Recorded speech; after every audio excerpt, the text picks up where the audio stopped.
This is the mileage request form page.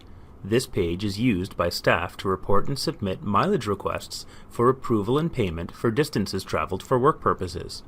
This brief video tutorial will walk you through the process of creating, saving, editing, and submitting a new MRF. For questions not addressed in this video, please refer to the FAQ section or the quick reference guide located here. To start a new mileage request form, click the New Mileage Request Form button. The personal information section of the MRF is used to identify the individual for which the request is being processed. If you are entering an MRF form for yourself, verify that your employee number is correct. In the Claim Information section, start by selecting the calendar thumbnail for the start date. Select the appropriate month using the arrows, and then select the first working day of the calendar month for which you are reporting your mileage.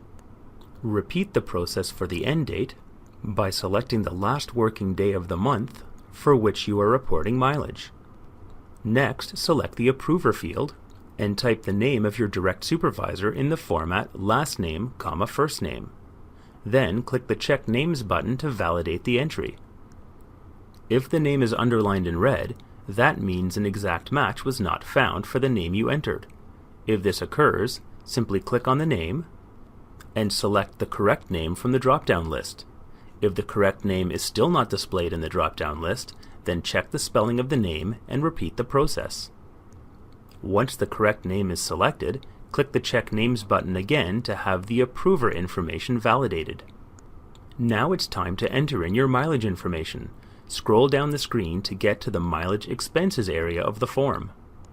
Before you begin, it is important to understand that this is an online application, and like other online applications, your session time is limited. If you are entering a lot of mileage information, or plan to leave your computer for an extended period of time during the submission process, it is strongly recommended that you click the Save button. For security reasons, session times are set to 60 minutes. If you take longer than 60 minutes to complete and submit your form, and you have not clicked Save, you will lose your data. Also, please remember that mileage information should be entered in chronological order. So, using the calendar thumbnail icon, select the month and the day for your first mileage distance. Then, use the drop-down box and select your starting location. Repeat the process for your end location. The distance is automatically calculated and displayed to the right of the mileage line. If you traveled back to your starting location, then you can select the Round Trip checkbox and the distance is doubled. Lastly, select the Reason field and enter the reason for your trip. To add another entry, click the Add New Item link and another entry line is displayed. Again, using the calendar thumbnail, select the month and day of the trip. Select your starting location using the drop-down box.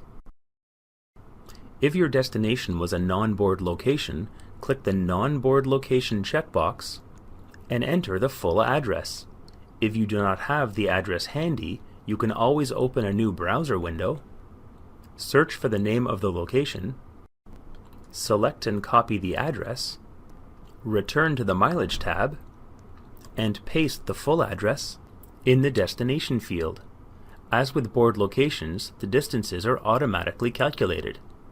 Don't forget to check the Round Trip checkbox if you return to the original starting point, and be sure to include the reason for the trip. Continue this process until all of your mileage amounts for the month have been entered. Once complete, verify that all of the information is correct. If you need to insert additional mileage expenses, or wish to delete an existing line of the mileage form, you can do so by clicking the blue arrow to the left of the line in question. Notice that you can insert a new mileage entry before or after the line selected, or remove the line entirely by clicking the Remove Mileage selection. If you remove a line from your mileage request form by mistake, it must be added back manually. There is no Undo button for deleted items. If you want to save the progress of your MRF and return to it later, click the Save and Close button. This will return you to the MRF main screen.